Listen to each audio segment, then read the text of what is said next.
বৃহস্পতিবার পবিত্র রাতে কেউ যদি এই দোয়াটি 100 বার পরে কোনো দিন পৃথিবীর কোনো মানুষের কাছে তার হাত পাততে হবে না। পৃথিবীর সব কিছু তার পায়ের নিচে আল্লাহ হাজির করে দিবেন। দারিদ্রতা থেকে মুক্তি দান করবেন, বিপদ আপদ থেকে মুক্তি দান করবেন, তার সম্মানকে সুউচ্চতা দান করবেন, অসুস্থতা থেকে দূরে রাখবেন। আল্লাহর অশেষ দয়া ও রহম তাকে দান করে দিবেন। সুবহানাল্লাহ। বৃহস্পতিবার রাত এটি গুরুত্বপূর্ণ রাত। এই রাত সপ্তাহে একদিন আসে।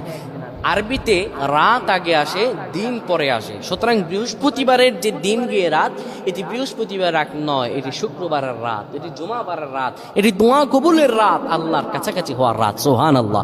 এই বৃহস্পতিবার রাত আল্লাহ তাআলা বান্দার দোয়া কবুল করেন।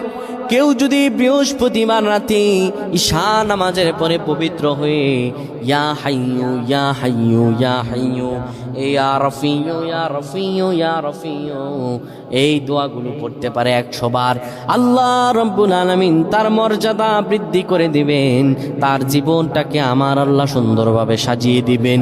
বিপদ আপদ বালা মুসিবতগুলো আমার রাব্বুল আলামিন দূর করে দিবে। আল্লাহুম্মা আমিন বলেন।